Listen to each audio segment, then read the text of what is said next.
Welcome back नाज़रीन। Break से पहले बात हो रही थी कि पुरजोर फरमाइश और दबाव के बाद बहुत उजलत में इस एयरलाइन को ऑपरेशन सर्टिफिकेट दिया गया। Air marshal retired Masood Akhtar साहब से भी मैं इसी के ऊपर बात करना चाहूंगी।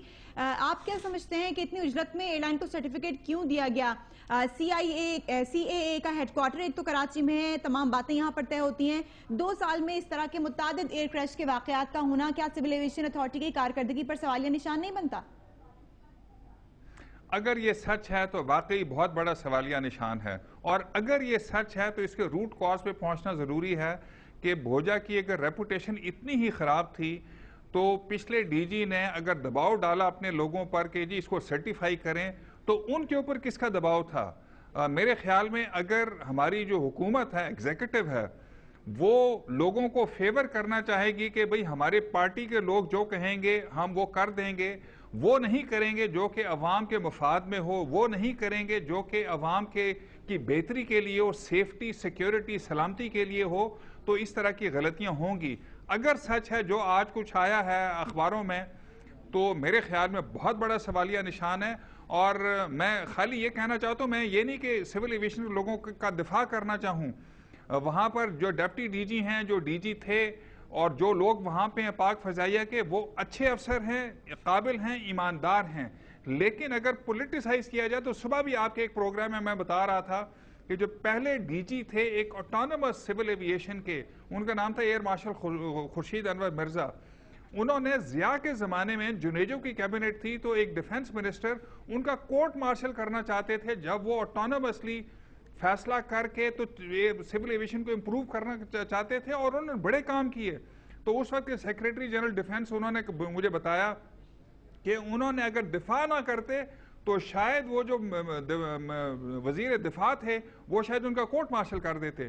तो ये प्रेशर्स हमेशा रहे हैं, सिविल एविएशन पॉलिटिसाइज होती रही है, और यही वजह है कि जो जुनेद साहब कह रहे हैं कि इंक्वायरी हमारे पास ED 202 के सामने नहीं आई, बड़ी बड़ी चीजें नहीं। मसलन वो उन्होंने साफ कहा कि ये वॉइस रिकॉर्डर जो है उसका कोई डेटा नहीं था, जो फ्लाइट रिकॉर्डर है उसका कोई डेटा नहीं था। हमें ये नहीं पता चला कि जहाज जब रेडार से टावर के पास चला गया, ब्लिप पर जो है रेडार स्कोप पे रेडार कंट्रोलर को नजर आ रहा है, वो पहाड़ी में जा रहा है, तो उसके पास रेडार के पास रेडियो कांटेक्ट नहीं है, तो मगर किसने क्या कॉलें किस वक्त दी वो हमारे बिल्कुल सामने नहीं आया। तो सिविल एविएशन अगर पॉलिटिसाइज हो जाएगी, और जो कि इस दौर में शायद बहुत ज्यादा हो गई है, तो गलत फैसले इस तरह के होंगे जो कि जिसका कि आज अंदिया दिया गया है।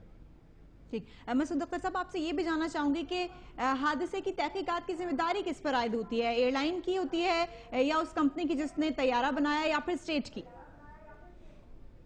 काबिलियत बिल्कुल है, जो सिविल एविएशन के लोग हैं वो एक्चुअली आज तो आयद उन्हीं पर है, लेकिन अच्छे मुल्कों में मसलन national transportation safety board America में एक बिल्कुल इंडिपेंडेंट इदारा है जो कि ये चीज़ें करता है, जो कि सिविल एविएशन जो उनका है उसके तहत नहीं है, जो कि इंडिपेंडेंट है।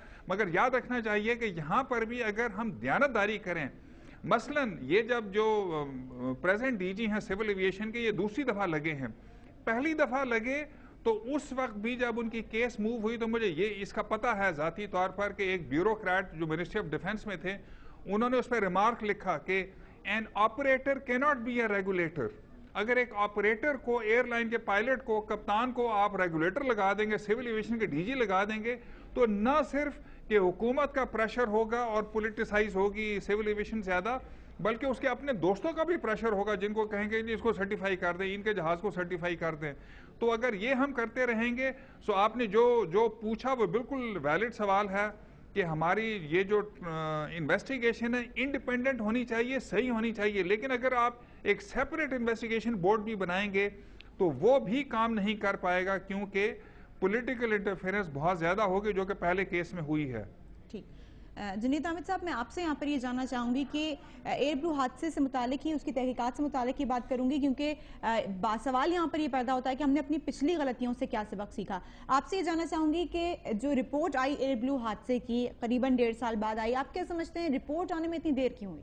देखिए, रिपोर्ट आने के अंदर जिस वक्त ये हादसा हुआ उस वक्त हमारे तमाम जितने मिनिस्टरान हजरात और ख़वातीन हजरात थे, सब के बयान बहुत बड़े बड़े आए कि 2 महीने में 3 महीने में रिपोर्ट आएगी और हमने हुक्म दे दिया है रिपोर्ट का, रिपोर्ट तलब कर ली गई है, ये हो गया वो जो वही तमाम बयानात जो आप इस केस में आज फिर दोबारा कल से सब बयानात चल रहे हैं। लेकिन उसके बावजूद रिपोर्ट बाहर नहीं निकली, हमें कोर्ट का सहारा लेना पड़ा। अब देखिए, कोई तो वजह है जो छुपाने की है ना।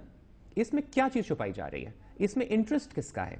इंटरेस्ट किन 3 ऑर्गेनाइजेशंस होती हैं इसके अंदर। एक जो हमारी सिविल एविएशन अथॉरिटी है, एक जो एयरलाइन है जो ओनर है, और एक वो कंपनियां जो कि मुल्क से बाहर बैठी हुई हैं, जो कि जहाज को बनाती हैं या जिनका इक्विपमेंट और सिस्टम जहाज के अंदर इंस्टॉल किया जाता है।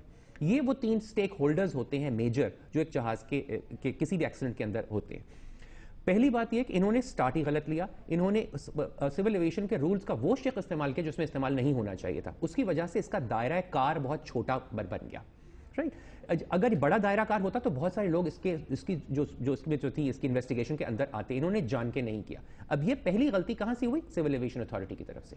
हुक्म तो दे दिया गया इन्वेस्टिगेशन करो, उसके बाद जो कॉन्स्टिट्यूट की गई जो टीम, उस टीम की कैपेबिलिटी के ऊपर बहुत बड़ा सवालिया निशान है, जो हम आज भी उठाते हैं कि वो टीम कैपेबल भी थी या नहीं थी। उस टीम का इस इन्वेस्टिगेशन रिपोर्ट में कोई इस तरह का जिक्र नहीं, उनकी क्वालिफिकेशन क्या थी, were they qualified to do the investigation. ये आम इन्वेस्टिगेशन नहीं है कि हम किसी के एग्जाम का अगर पर्चा बाहर कर दिया तो हम उसकी इन्वेस्टिगेशन बैठे कर रहे हैं। ये एक पूरा जहाज है जो तबाह हुआ है।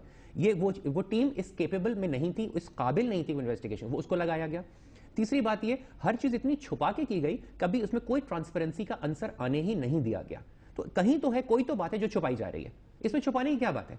इस हालांकि, और इसके बाद minister of defence on record है इस बात के ऊपर। एक पार्लियामेंट्री कमेटी की एक हियरिंग हुई थी ह्यूमन राइट्स कमीशन की, हमने उसको भी अप्लाई किया था, उसके लिए इस्लामाबाद में हुई थी। ऑन रिकॉर्ड है वो इस कहने के ऊपर कि इसके ऊपर कुछ ऐसी बातें हैं जो हम नहीं बता सकते।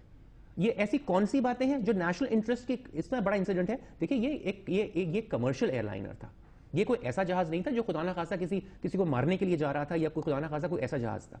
इसके पीछे ऐसी कौन सी मुहर्रकात है, और ये ऑन रिकॉर्ड है। वो मैं अपनी तरफ से नहीं कह रहा हूं, तो उसमें कौन सी बात है जो वो छुपा रहे हैं? तो इसके पर कोई तो प्रेशर था ना, जो कि इसको रिपोर्ट को छुपाया जा रहा था।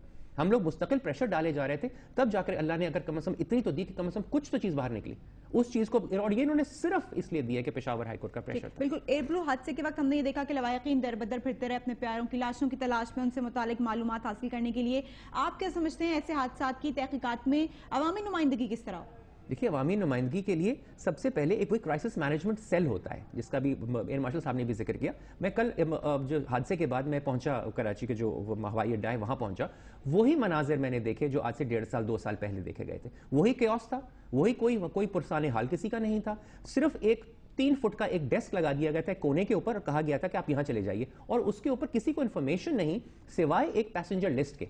जब उनसे कहा गया कि पैसेंजर लिस्ट आप हमें दे दीजिए, एटलीस्ट हम खुद देख लें उसके अंदर, तो मुझे कहा गया कि दूसरी मंजिल के ऊपर फोटोकॉपियर है, वहां रखा दी गई है, वहां जाके आप खुद ले लीजिए। इस कदर बेहिसी का आलम था। वहां कोई सीनियर आदमी मौजूद नहीं था, ना एयरलाइन की तरफ से और ना ही सिविल एविएशन की तरफ से। So again the same procedure was again repeated. It was a complete, कहते हैं डेजावू था, जैसे हमने यहीं से होकर दोबारा जा रहे हैं। सो हमने कुछ नहीं सीखा। हमने 1.5-2 साल के अरसे के बाद अगर कुछ सीख लेते तो हो सकता है कुछ और जाने बच जाती। ठीक, बिल्कुल। मसूद अख्तर साहब से भी मैं यही बात जानना चाहूंगी। सदर ने तो रिपोर्ट तलब कर ली है, ये कैसे मालूम हो सकेगा कि तहकीकात किसने की, कैसे की, मालूमात दुरुस्त भी है या नहीं, ट्रांसपेरेंट है या नहीं? मेरे ख्याल में जुनैद साहब ने एक बड़ी अहम एरिया में इंडिकेट किया है कि ट्रांसपेरेंसी नहीं थी। जहां तक वो कहते हैं कि वो टीम इस काबिल नहीं थी कि वो इन्वेस्टिगेशन कर सके, थोड़ा सा मैं इख्तलाफ करूंगा क्योंकि मैं इन सारे लोगों को जानता था जिन्होंने इन्वेस्टिगेशन की। जो एयर कमांडो मजीद थे उन्होंने इन्वेस्टिगेशन की, और एयरफोर्स में बहुत सारी इन्वेस्टिगेशन कर चुके थे, जहां पर के फॉरेंसिक एविडेंस और जो एविडेंस वहाँ पे क्रैश साइट पर था, बहुत सारी चीज़ें हमें पता चल चुकी थी जो पुराने इन्वेस्टिगेशंस थी। लेकिन जो सबसे बड़ी चीज़ उन्होंने कहा, ट्रांसपेरेंसी। अगर ट्रांसपेरेंसी नहीं है और हमारी नीयत ही नहीं है कि हमने उसको ठीक करना है, जैसे उन्होंने कहा कि टर्म्स ऑफ रेफरेंस ही सही नहीं तय किए, उनको इतना कम कर दिया दायरा कार के वो बहुत सारे एरियाज में देख ही नहीं सके, मगर जिन एरियाज को देख भी सके उसमें पूरी उन्होंने इन्वेस्टिगेशन रिवील भी नहीं की, और जो एरिया पता चले उसके करेक्टिव एक्शंस भी नहीं हुए। मसलन एक एरिया जो पता चला उस रिपोर्ट में था कि ED 202 के कप्तान को कॉन्स्टेंटली फर्स्ट ऑफिसर बता रहे थे कि हम गलत जा रहे हैं, हम गलत जा रहे हैं। जब वो उन्होंने रनवे 30 से 12 की तरफ से आके लैंड करना था तो 0 पॉइंट के बाद जब जहाज मरगला पहाड़ी की तरफ जाना शुरू हुआ तो मेरे ख्याल में, अगर मैं सही रिकलेक्ट कर रहा हूं, तो कम से कम 2 या 3 दफा इस फर्स्ट ऑफिसर ने कहा कि हम गलत जा रहे हैं। और कप्तान क्योंकि एक बहुत बड़ा बादशाह बन जाता है और वो कहता है कि जी मैं सही फैसला कर रहा हूं, तो उसने कहा नहीं नहीं, आई नो एवरीथिंग।